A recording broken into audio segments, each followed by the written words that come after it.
Welcome to Vendetta Sports Media. It is the daily show. Today is March 27th, I believe. I titled the episode about 15 seconds ago, so I probably should be able to remember, but besides the point. I'm James Herrick, today here with Griffin. How we doing? I'm doing good today, James. How are you? Not bad, not bad. Pretty good weekend. A lot of basketball that we're going to get into and talk about here. But before we get into that, we've got Lamar Jackson, which is our lead story per se. You wrote the post on this earlier today, so go ahead and tell the people what happened if they haven't already heard.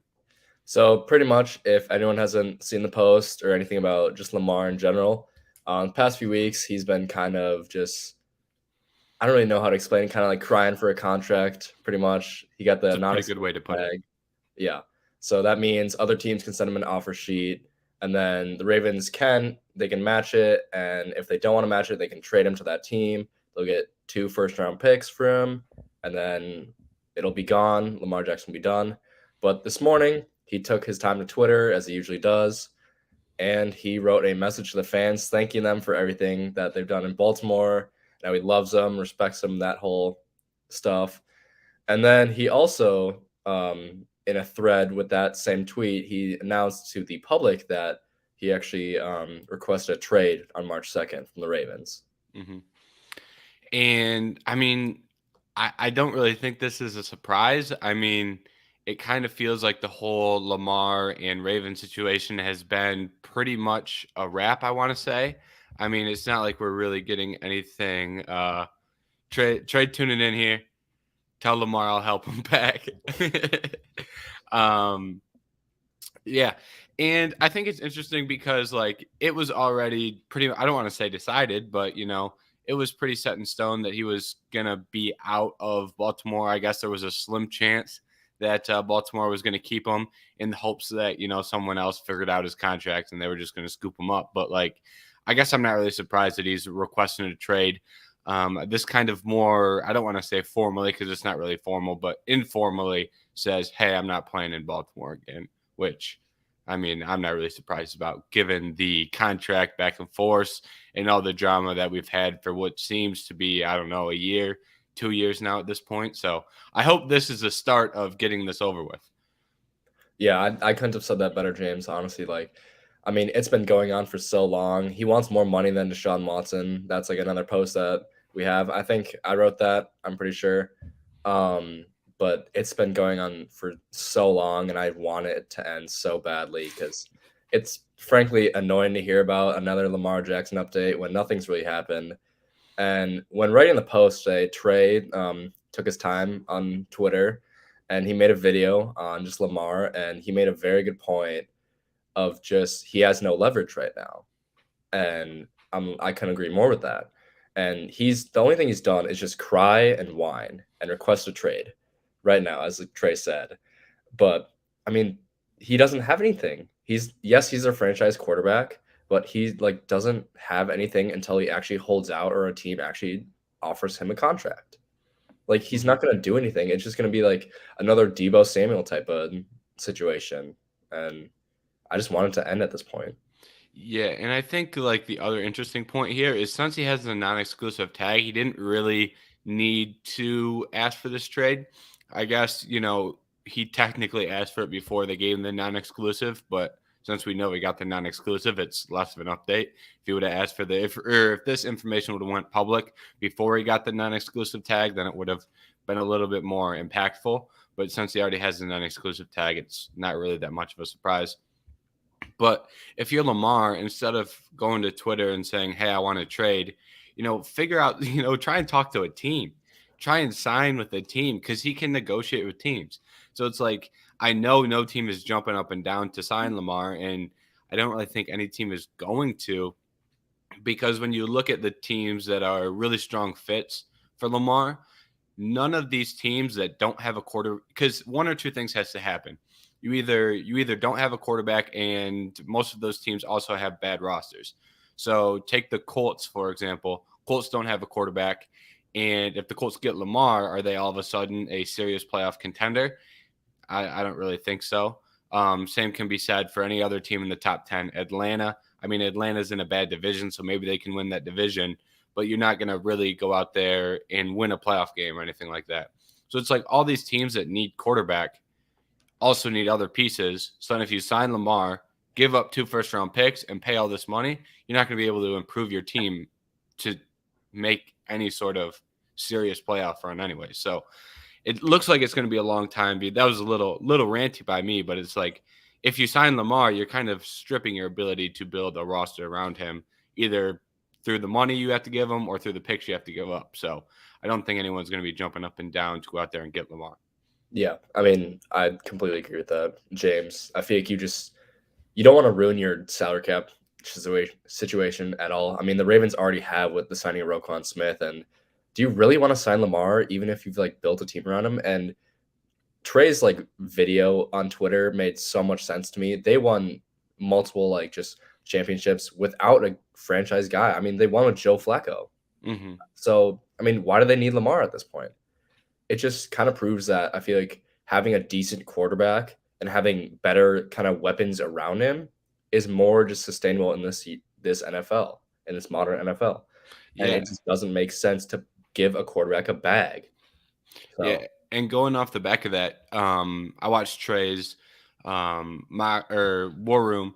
I've been watching the War Room series, and he did the 49ers War Room, and he talked a little bit about it in that video as well, where the 49ers have a good roster, and they were able to go out and sign someone like Javon Hargraves, who's a very good player, and help shore up that D line and make that even better. Part of the reason they're able to do that is because they have Trey Lance as their quarterback. So mhm. it's like when you don't have that big money that you're spending on a quarterback, you're then able to build the roster around, maybe a young quarterback or a not as solid quarterback, depending on the team. For San Francisco, obviously, it's the younger quarterback. For a team like Detroit, for example, they're not paying Jared Goff as much, so I can spend some more money on the defense, for example. Mhm. So yeah, I mean, I agree with you. You either have to have, Patrick Mahomes, Joe Burrow, someone like that, or you don't want to overpay for someone, in that 5 to 10 or outside of that top 10 range that really won't move the sticks for you at all. Yeah. And back to what you said earlier, and even I keep going back to Trey's like video. I mean, it's smart. Like Hmm. he had some really good points. Is that Lamar has kind of proven himself to not be a winner in a sense. He's what has he won one playoff game? And I think that's it in his entire career. And I mean, I'm kind of comparing him right now. Like that's what I thought in my head is Luka Doncic. Is Luka kind of hasn't proven himself to be a winner, and it really annoys me that everyone kind of meat rides him the entire time, kind of with Lamar, is that he's just not a bona fide winner. And that's what you need in the NFL. And if you're going to get that bag of a contract, you're going to ruin your chance of winning. And like what you said with Joe Burrow, Patrick Mahomes, like even Burrow's not on a huge deal because he's like, I believe he's still on his rookie deal. Yeah. But if you look at the QBs who make it far, are the ones with still on their rookie deals or a small deal. Like Jalen Hurts, still on his rookie deal, and the Eagles made it so far. And they were able to build those pieces around him. And you look at the Browns, they have Deshaun Watson, that massive contract. They weren't able to re-sign any of their guys. And now the Eagles are taking repercussions from it, from possibly getting like Hurts a big contract too. And I know I'm kind of like rambling on and on about this, but I think it ties all back to just like, don't give Lamar the money. He's not a proven winner, and it's just not worth it at the end of the day. Hmm. And I do think the counterpoint to that you'll hear people say, I don't necessarily believe in this, but playing devil's advocate for what you will hear as the counter to that point is that Lamar never really had a good roster around him to win, which I think the Baltimore rosters with him have always been flawed. But Mhm. like one of the things you'll hear is like, oh, he never had any weapons for receivers, but it's like Mark Andrews is one of the best tight ends in the league. J.K. Dobbins, great running back. So it's like they didn't build an offense to have 3 great receivers when their quarterback is Lamar Jackson. They built an offense around Lamar Jackson, which is the reason it didn't work. So, like I said, I agree with your point, but like that's what people would say to counter that, and that's not really the full story. Is because some of that fault does lie on Lamar for the reason they weren't winning. So, Yeah. And one thing that I kept seeing on Twitter is that the one thing that pushed Lamar over the edge was kind of funny to me is that they signed Nelson Aguilar for their help. All right, fair enough. Fair enough. I don't blame. I'm on Team Lamar now. Any Yeah, team that signs Nelson Aguilar, I'm getting off that team. Um, but unless you had anything else on Lamar, I say we transition over to March Madness because this has been the biggest story in sports. Obviously, is always March Madness. So unless you have any closing remarks on Lamar, we can throw the bracket up and run through who's made it to the Final Four and kind of our thoughts and predictions for the Final Four. I think I'm good on Lamar. All right, hallelujah.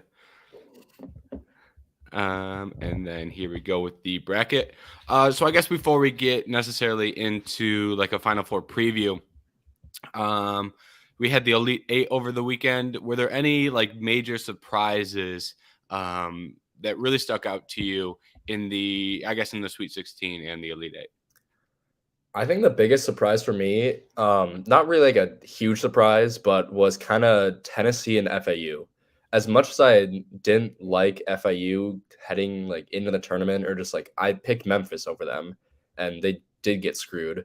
But I mean, Tennessee has been choking this entire year, and kind of we've been talking in the Slack chat, especially Chickster too, is like they're kind of fraudulent in a way, and we kind of saw that with FAU, and they came back on a 15-2 run, and that was a big surprise for me.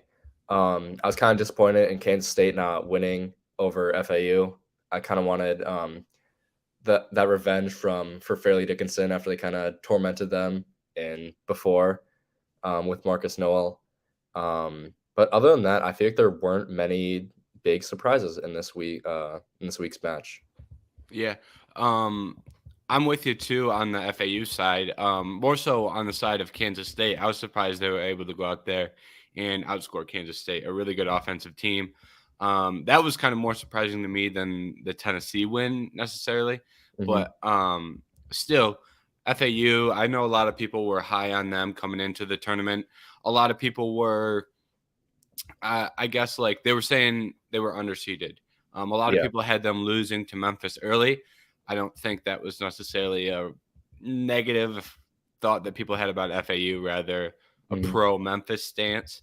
Yeah. So, but I was surprised that Gonzaga was able to get past UCLA. UCLA. Yeah, I was surprised that happened, and that game ended up being a really great game, Mhm. um, and a lot closer than it should have been. Honestly, Gonzaga should have pulled ahead and won that pretty mightily. And then I guess these top two here are also kind of surprises for me. Where, God damn it, um, Texas. I thought Texas was going to beat Miami, Mhm. and I was fairly confident in that. And that is not at all how that happened. And that Miami team looked pretty good. And I thought Creighton was going to take out San Diego State. Obviously, Alabama losing is a surprise. I didn't really expect them to lose to San Diego State, but I didn't think San Diego State was going to keep it rolling and get through Creighton as well, because I think Creighton is a pretty good team and a pretty good 6 seed as well. So I Mhm. was surprised that kind of how those two Elite Eight games went. Yeah, I think Houston or Miami over Houston was kind of a surprise, but more saddening for me as I picked Houston to win. But I mean, that Miami team looks very good, and if I were UConn, I'd be kind of shitting myself if I were them. Like they came back against Texas, and that's a good Texas team. That's the best Texas team in like 15 to like 20 years. I want to say like ever since like Mm-hmm. Katie joined them. But I'm not too surprised that SDSU beat Alabama. I mean, I Really? think Alabama kind of underperformed the whole tournament as like even though they beat the absolute living shit out of other teams. And but SDSU's defense is just so good. And I said it with Jerry Walker that I knew this game was going to be close, but I thought Alabama would edge them out. And I think the whole tournament we've been talking about Brandon Miller being such a good shooter. That's not like a joke or anything like tied to any of what happened. But I mean, he just struggled this entire tournament. I feel like he Mm-hmm. went like 3 for 18 and like 1 for 6 from three or around that stat line, and he had like 6 turnovers. I mean, Damn. he was just not good. And I think like all of that pressure just finally got to him. And that defense of SDSU was just so good that he couldn't do anything against them. Mhm. And I'm not really surprised that SDSU beat Creighton just because based on their defense. As much as I love Creighton, like every tournament in and out, they were a great team this year. And they just fell short. So, yeah. Yeah, and SDSU's defense, like you said, very, very good. And going back to the Brandon Miller point, I mean, he scored 0 points against the 16 seed. Like, Mhm. I know he didn't play a lot and he didn't take a lot of shots, but he is a projected, a lot Top of three people are pick. saying, yeah, people are saying he's going to be the first guy off the board outside of Wembanyama and Scoot. And Mhm. neither of those guys are in college basketball. Yeah. So, like, for him to kind of lay an egg in the tournament is, I think, also it's obviously kind of an indictment on, I don't know if it's actually an indictment on his skills, but it is kind of, he's not as good as people thought he was. And that's, on me too, because I had Alabama winning in my bracket because of Brandon Miller, because I thought he was the best player in the country. So my bad on that one. But I think it's also, says something about going out there and getting freshmen and highly rated talent, and how now in college basketball that isn't necessarily what wins you tournaments. Mhm. And what wins you tournaments now is experience and good defense and seniors and good guard play. Where at this point, like, Brandon Miller is probably going to be a very good NBA player because he's going to be a great wing, probably. But like as a freshman in the tournament, that type of play style doesn't really set you over the edge to go win a tournament. And I think that kind of shows how college basketball is changing, in part because we're seeing less of the talented guys in college and more of them in the G League too. Yeah. And back to your point, just kind of his level of just play in the NBA. Like we know he's going to be a very good shooter and just very good player in the NBA. Mm-hmm. But I think back to what you said, like what wins you tournaments is the fact that like how old they are, and Alabama lived by the three and died by the three this year. I feel like just based on Brandon Miller, they were hucking up bricks against SDSU. And it kind of takes me back to Wofford, the Wofford team in like 2018, around that time, and they were just hucking up threes, and that's what Alabama did, and they just fell short. And Mm-hmm. that's like back to your point of just kind of just that veteran leadership and good guard play. That's why I picked Oral Roberts to my Final Four. It was an idiotic decision, like looking back at it, but I'll just kind of I was on their train just the entire time of like college basketball. I was like, they have good guard play with Max Abrams. They've got a good center. That's 7'5" guy. I can't remember his name. But I mean, they were a veteran team and they went out and won games that entire year and they were hot. And they just faced a very good Duke team. And Mm-hmm. that's what Alabama's season is kind of summed up in is you can't win with freshman guards. Yeah, I think that's a very good point. And I don't think, this may sound crazy, but I don't think Oral Roberts is a terrible, like, if you're picking a 12 seed to get to the Final Four, there's obvious risk there. But it's like this bracket, you've got a 9 seed that made it, Hmm. and you had your 1 and 2 seed both fall in the first and second round. So it's not like it would have been completely out of the ordinary to see a higher seed sneak out of that bracket. So I do think your logic of picking the 12 seed out of that bracket does make a level of sense. So. And like you said, that Oral Roberts team was a good team for the exact reasons that you mentioned. Great guard, um, and an overall very solid team. Um, and then this Final Four is like, I don't want to say like not good, but how, like, this, no one had this Final Four. Like, if No. someone can produce a bracket with this as the Final Four, they probably did like auto selection and their bracket's probably trash and just had these teams write it through. But like, I don't want to say these are bad teams. That's not the point I'm trying to make. Rather, this is more of a surprising Final Four with some talented teams that performed well, maybe a little bit underseeded, but they all kind of exceeded expectations a little bit come tournament time. Hmm. I agree. Who do you think is your winner of both these games, James?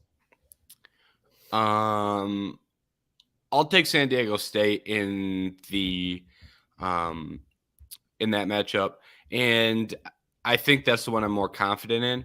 In all honesty, I'm much more confident that San Diego State can take out FAU.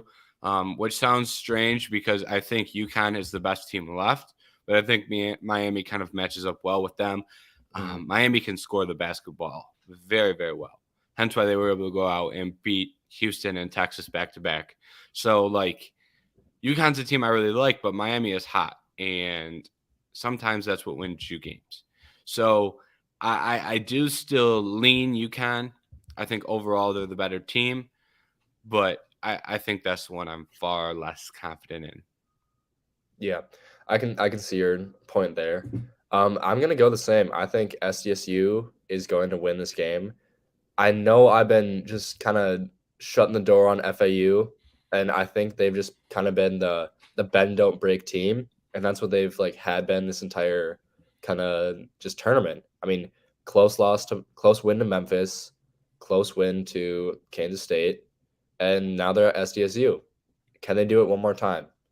And I really like as much as I want like SDSU to win, I just feel like they're gonna just outplay them.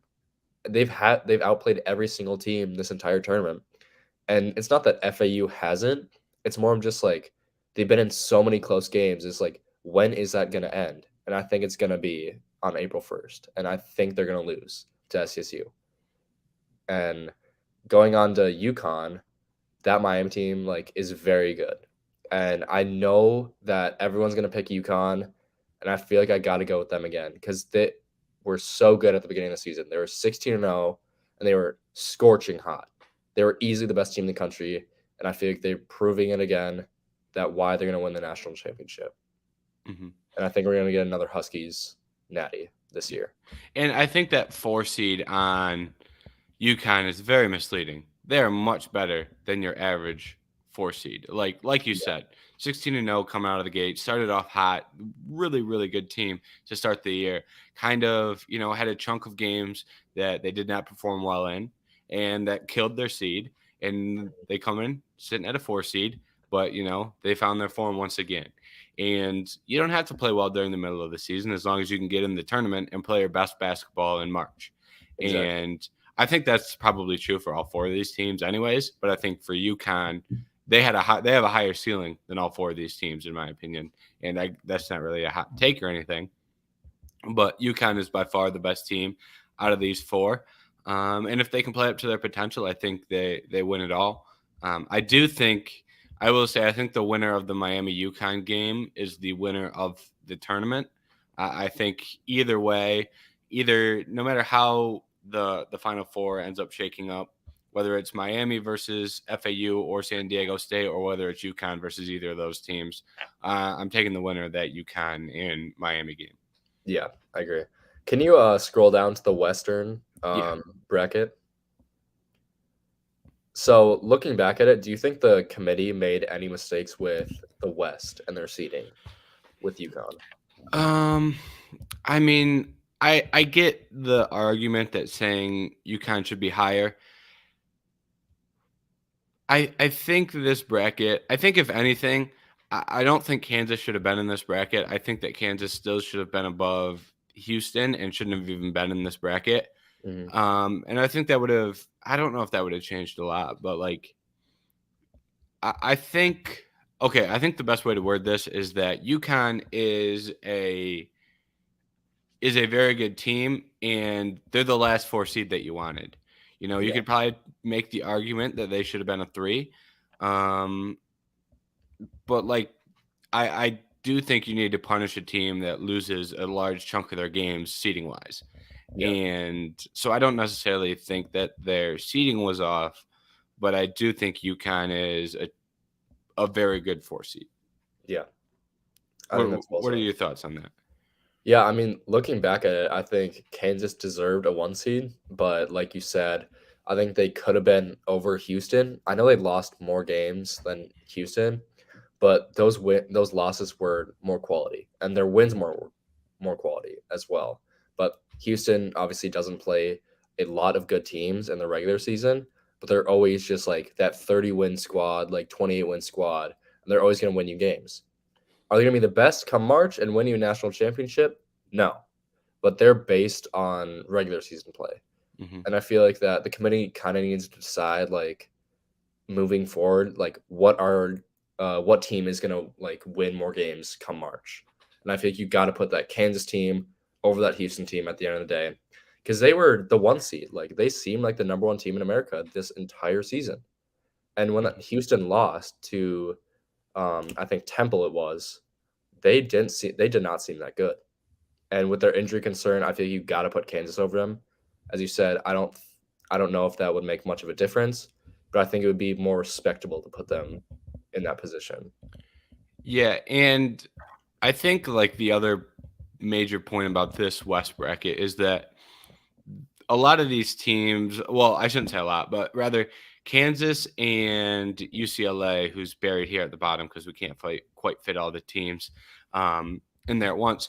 But I don't think either of those teams are playing their best basketball coming Mhm. into this tournament.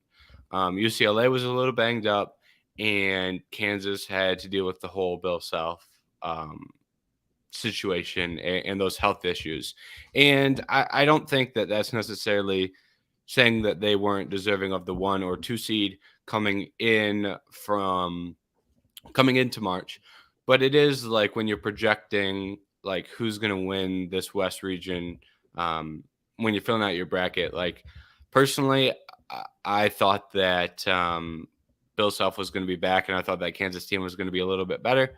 I knew that Arkansas team was going to be a tough matchup for them, but Mhm. like another team there, that Gonzaga team, I think was much better coming into the tournament than they were. So I think this bracket kind of played out the way it did, and this was pretty chalky too. Yeah. No upsets in the first round. Obviously, you get the second round upsets, but like you were eventually able to see teams like Gonzaga and UConn pull ahead because the 1 and 2 seeds weren't at their full strength coming into March. Yeah.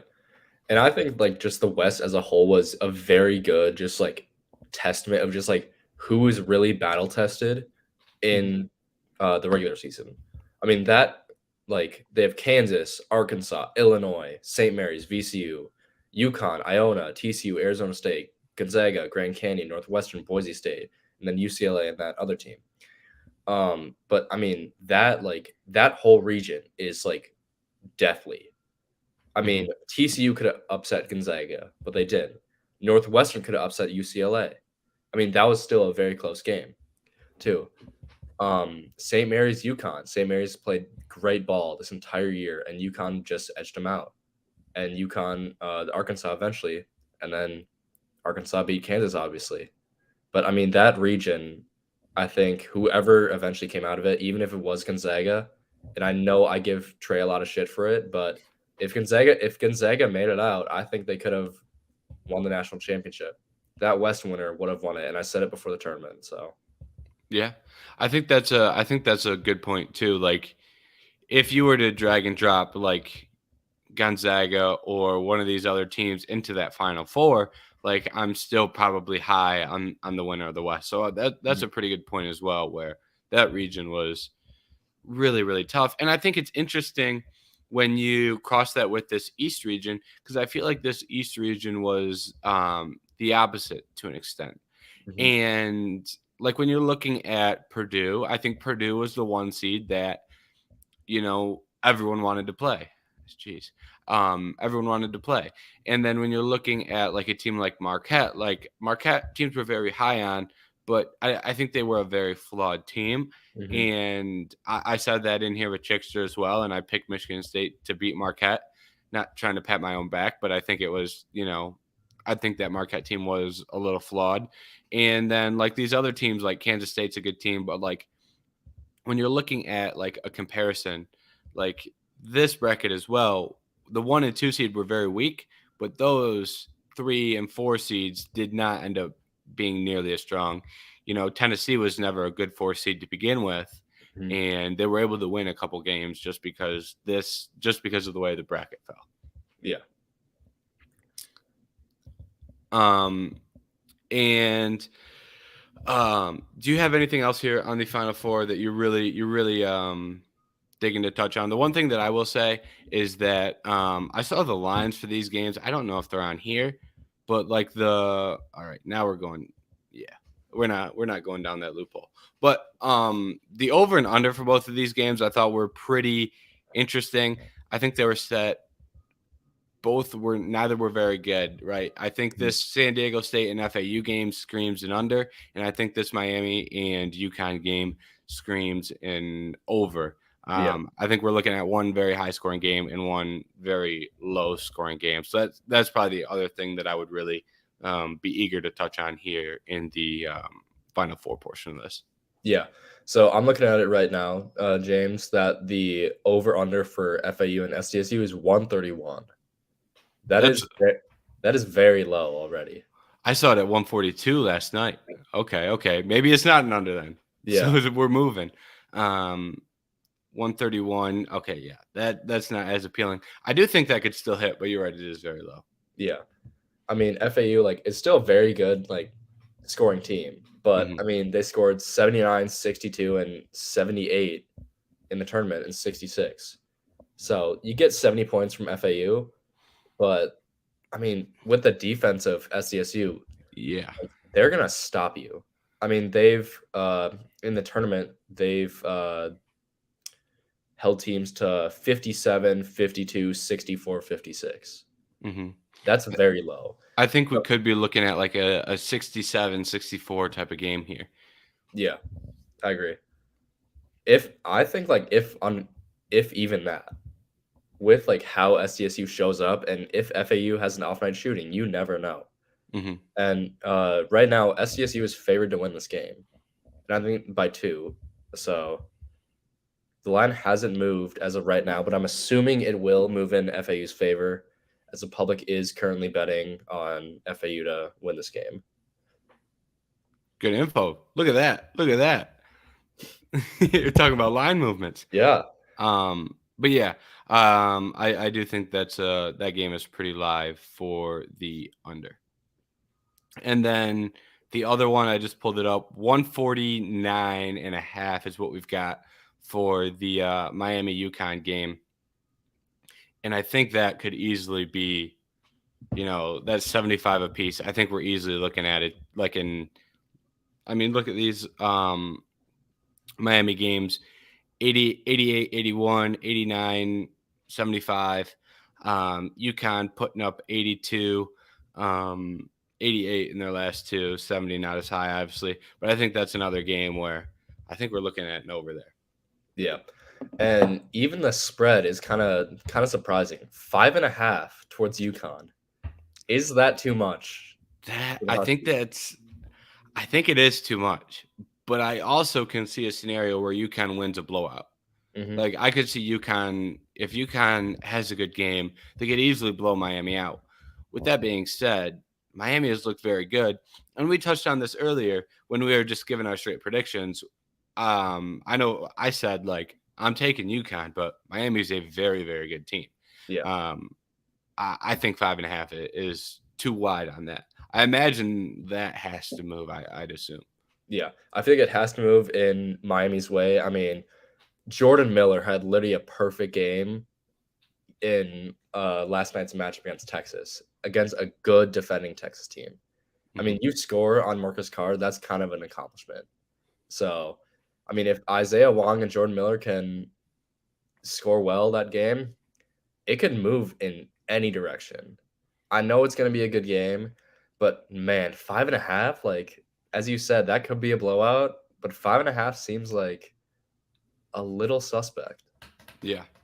And kind of going back on the earlier point, I just pulled up the futures, and Miami is plus 490 to win it all.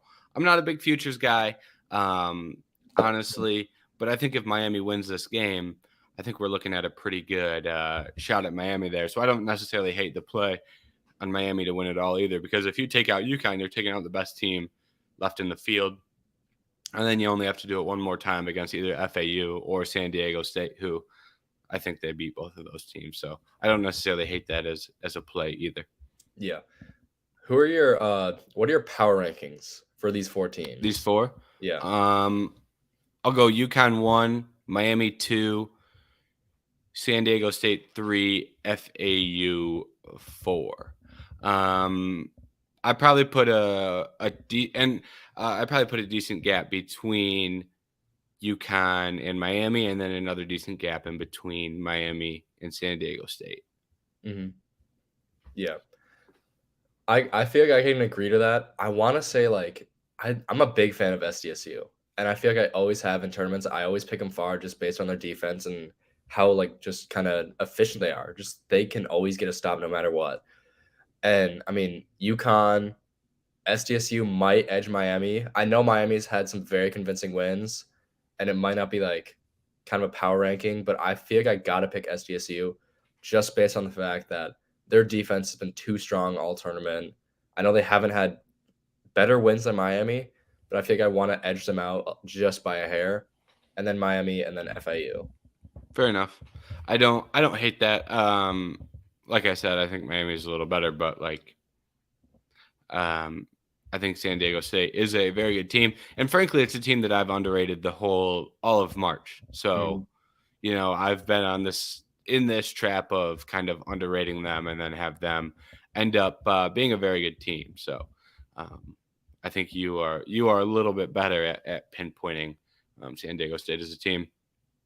And also another thing here with this Final Four is we almost had some really, really good brackets in the Vendetta bracket pool.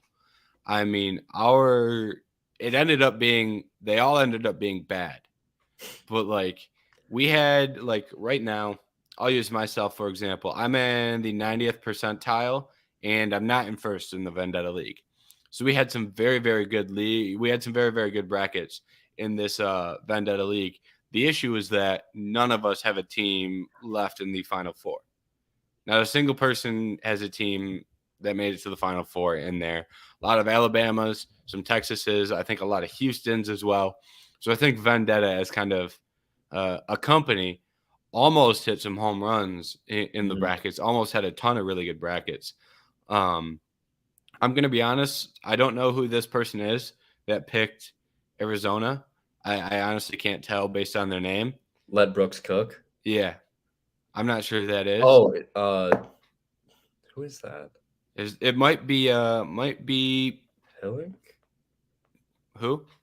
Let me. It might be B. I thought it was Bagdonis at first, but I could be completely wrong. But they're in the 90th percentile and had Arizona in the Natty. So that's kind of like been the story of Vendetta as a bracket. Like we had a lot of people who had some very good brackets, but no one. It's kind of a oxymoron. A lot of really good brackets with no one in the final four. Would have if we could have had one or two people get a final four team or two, would have had some pretty solid brackets. Ended up none of them being that great, but I figured that would be a half pat on Vendetta's back for the college basketball stuff. Yeah, mine did not do too hot. I finished second to last in Vendetta. I was kind of over the second day. I was in first, and like I was in like the 99 percentile. I missed like only 3 picks, I think, and then I just slammed on the brakes with Oral Roberts after that decimating loss, and yeah, Yeah, my I women's bracket's good though. It always ooh is. nice. Yeah. I'm gonna be honest. I don't know anything about women's college basketball. So I honestly don't either.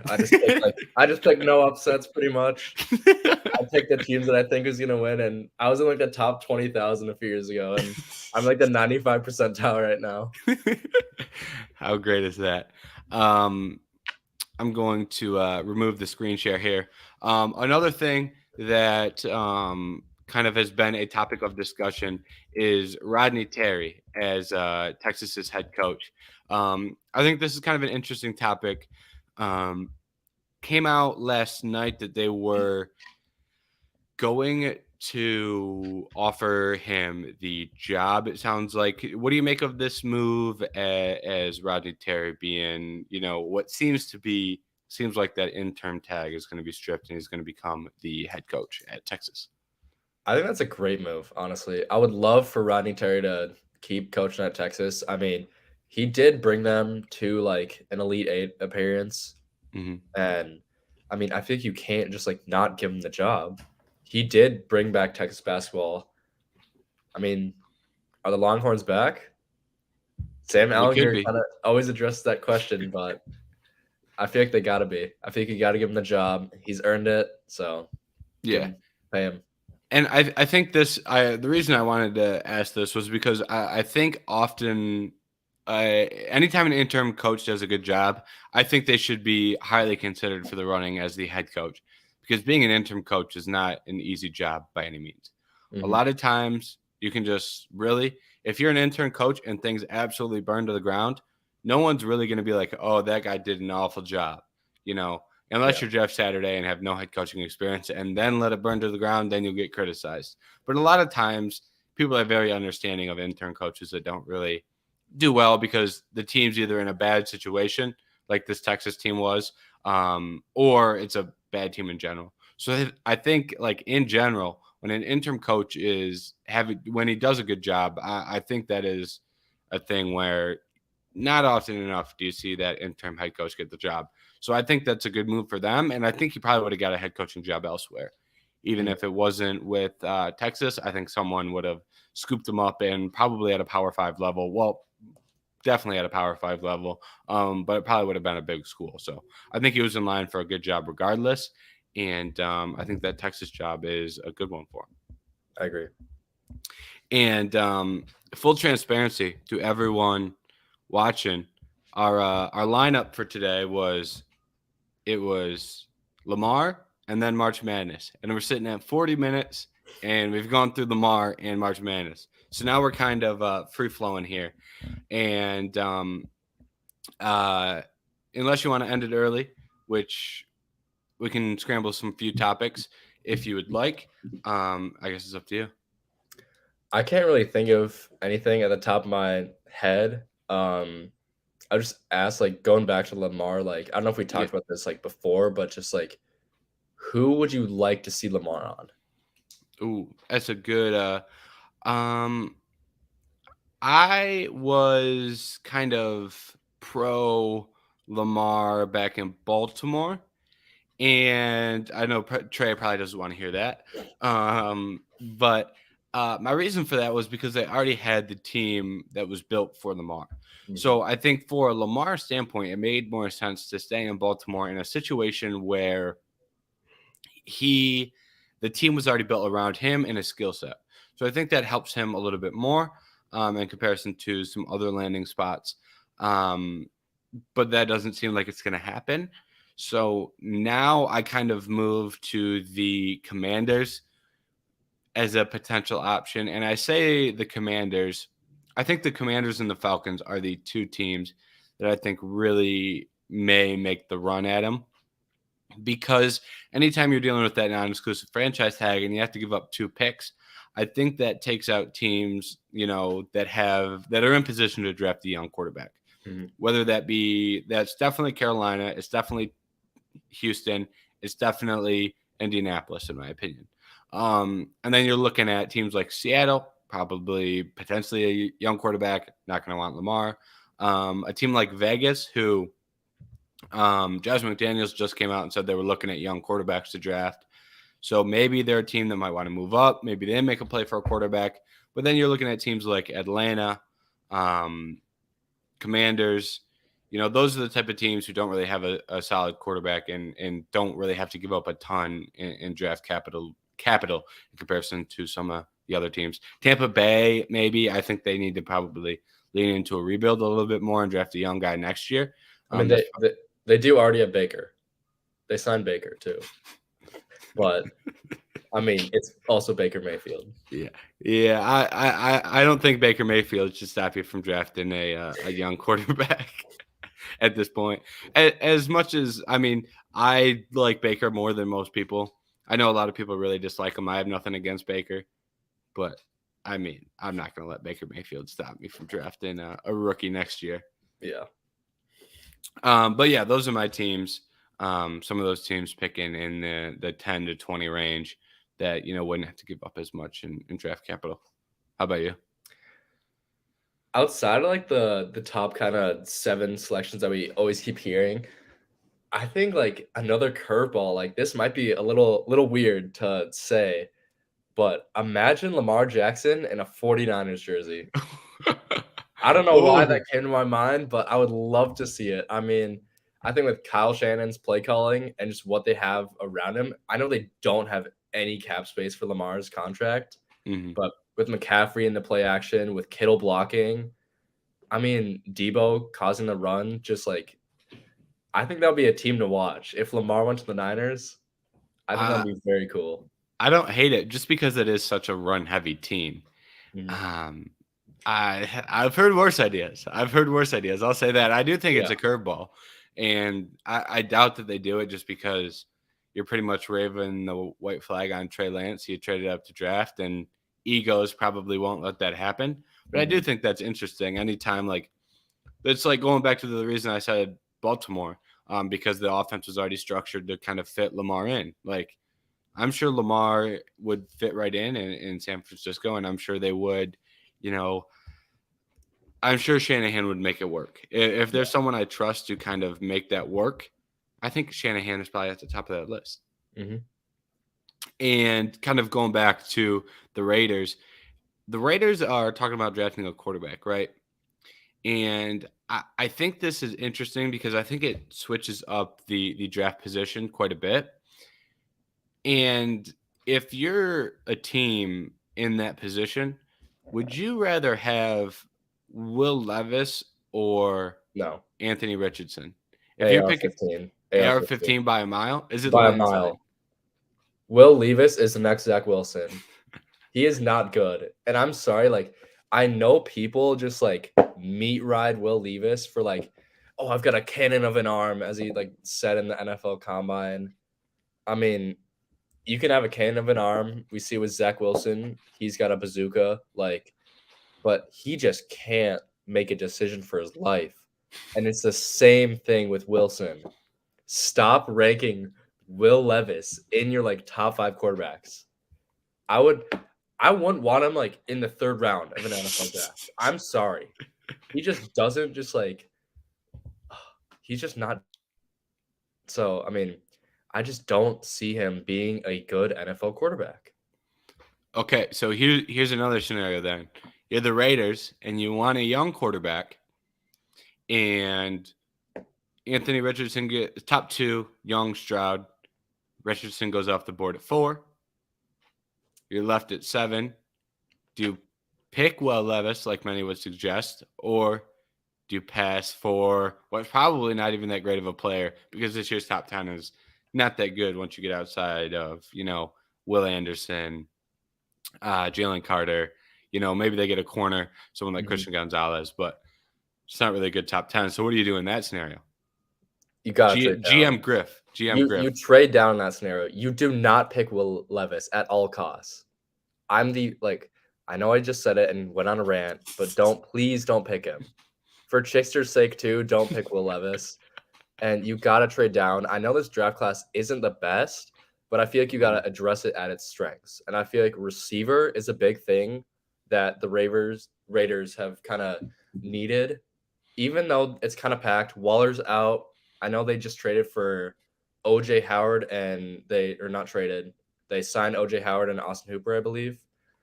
And I know Hunter Renfro's been kind of injured, but I think if Devonta Adams keep him happy, pair him with Jordan Addison, pair him Ooh. with Smith and Jigba. And I know that the Raiders have kind of defensively been really bad. I don't love any corners in this draft. I don't necessarily love any like safeties. I haven't looked at a ton of them, but I think you might have to draft a receiver and possibly go after Caleb Williams next year. So Okay. that's my thinking behind it. I feel like you got to stick out with Jimmy G. He's kind of proven himself to be a winning quarterback, even though he's getting kind of backpacked by Shanahan and the rest of the Patriots offense too. But stick it out with Jimmy. Have him get his free sex for life from the workers in Las Vegas, and I think just try and get a winning season. So Hmm. with all the drama in the AFC West with Eckler, I think the Chargers will kind of tank. Russell Wilson is still not riding with Broncos country, and I think sneaking a playoff spot, get a good season in, and probably sneak in a playoff spot if you can, and then go from there. That's aggressive. Um, But to your point about trading down, I do think trading down in this year's draft is particularly smart.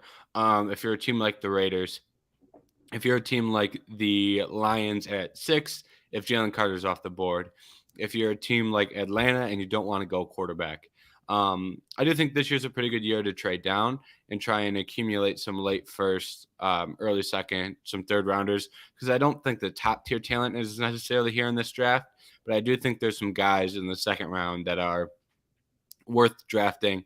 And at this point in the year, I don't really know where guys are getting drafted. Um, because I do this thing where I like to read and listen to mock drafts, but I also try and take them with a grain of salt because a Mhm. lot of the time those guys are wrong. So I kind of try and figure out where guys are going to go rather than who certain analysts think are good.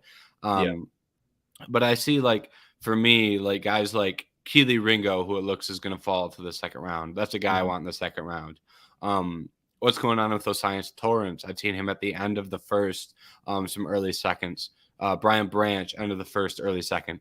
Those are the type of guys where I'd rather trade down, get some extra picks, and end up with someone like that in the late first, early second. Receiver, like you said, good position. I have no clue where any of these receivers are going to go.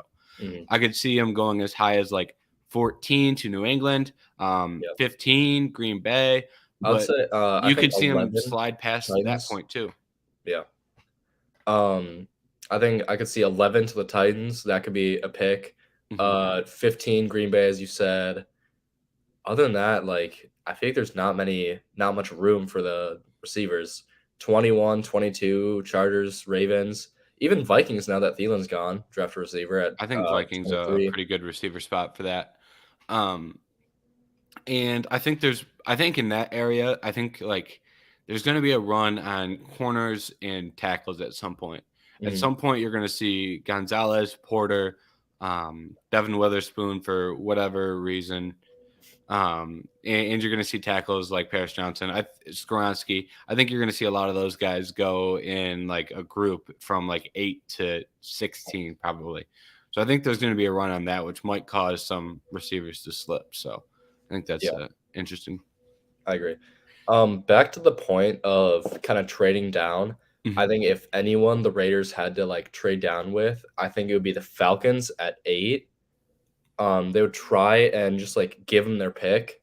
Just like don't we want nothing in this year's draft, and I would say skip to next year's and try and get Williams because I know the Falcons won't be the best and they might be fools and take Will Levis at 8 or 9. I think you kind of Falcons will kind of screw that up, but you still have Ritter. I think Richardson, Stroud, and Young will all be off the board, and there's no good quarterbacks, and I think that's where the Falcons might kind of be the guinea pig in that scenario. And do we take Will Levis? Do we take with Ritter? And kind of do we have another rebuilding year and give up our first round pick next year?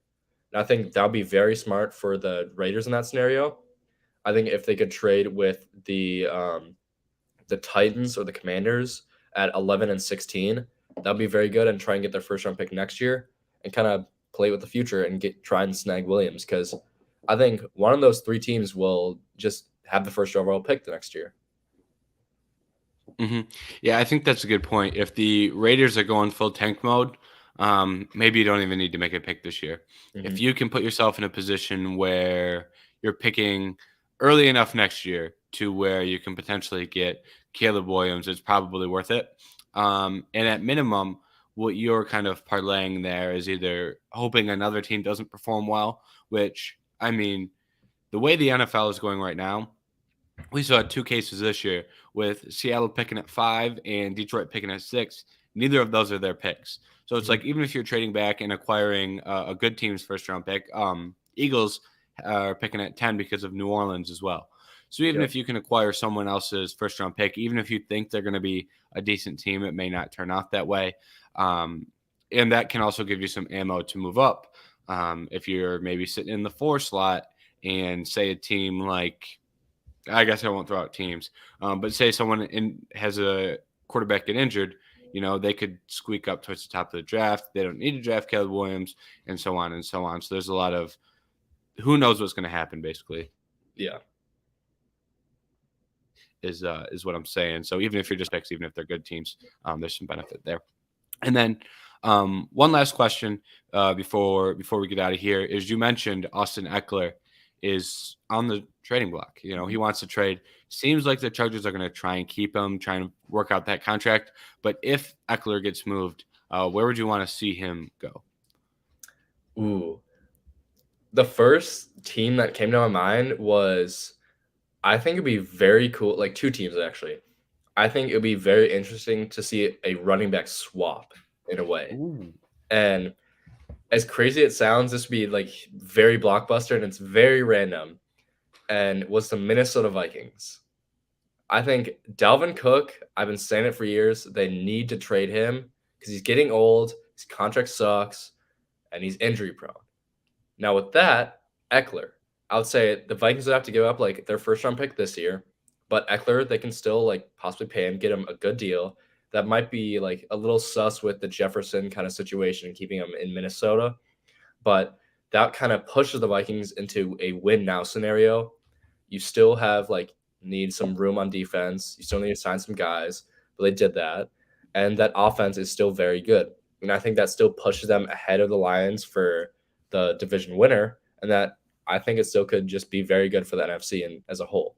I mean, you don't have the Bucks anymore. The Saints aren't going to be good. That whole NFC South is cupcake, and I Mhm. feel like the whole NFC North beat the Lions. You're in is fine. You could potentially be the one seed. Who knows if the Eagles will fall off?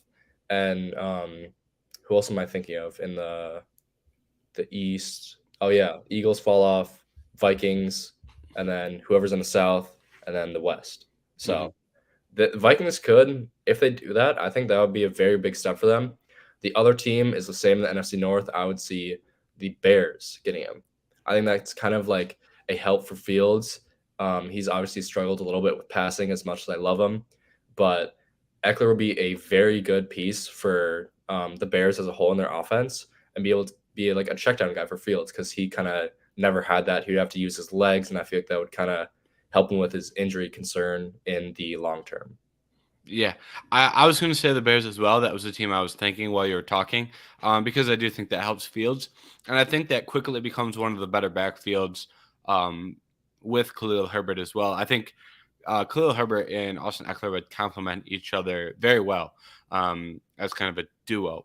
Mm-hmm. And going off your other point with the Vikings, there was this point in the offseason where they were kind of describing what they wanted their offense to be with their new head coach, and they were changing their offense.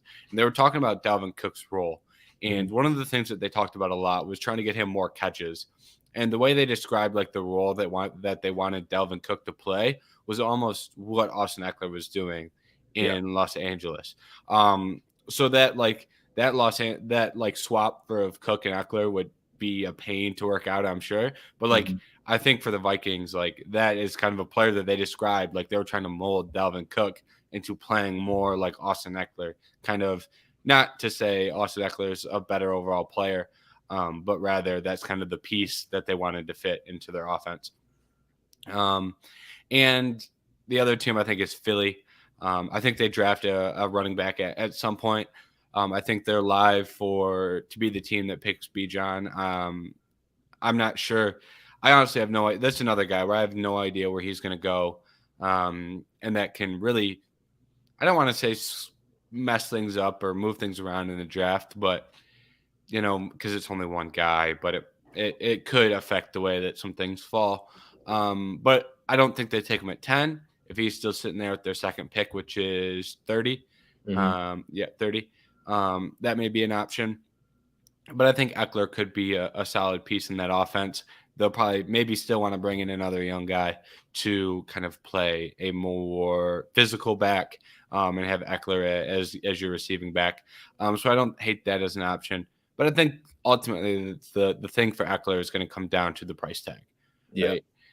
What do you want for him? I'm not sure that they get a first for him. I doubt they do actually. If you don't want to draft a running back in the first round, I can't imagine that you have to trade for an older one with a first Mm-hmm. round pick. Same logic could be used for a second round pick. Yeah. So I'd kind of be interested to see what a team would have to give up to get him, which could really change who's in and who's out. Yeah. The one thing that I see like kind of as a downside for the Eagles with signing Eckler is they already just signed David Montgomery to their team, and I think that kind of No, Lions have David Montgomery. oh the Lions did. Oh, I thought it was the Eagles for a second. My bad. No, you're Um, good. You're good. I really thought it was the Eagles for a second that they got Montgomery, but kind of a Montgomery would have been a good fit for the Eagles, actually. yeah. Like Like I the saw like Lions a didn't lot of have to pay him speculation much. with him. So Mhm. yeah. Moving on. James, do you have anything else? I'm all good. We are at the hour mark. We kind of dilly dallied around a little bit at the end, talking about some random stuff, but we got it to an hour, and I think it went well. A lot of March Madness talk, a lot of random football talk. So I think it went well. And unless you have anything else, I say we're all good to wrap it up here. Yep, I'm good, James. All right. Thank you to everyone who tuned in, and the Vendetta Sports Media Daily Show will be back tomorrow. I I don't want to assume, but it's usually Hannah Fan and Bag Donuts on Tuesdays. Don't have any confirmation on that, but maybe that's who it is. Maybe it isn't. You'll have to watch to find out. But today, me and Griffin are out.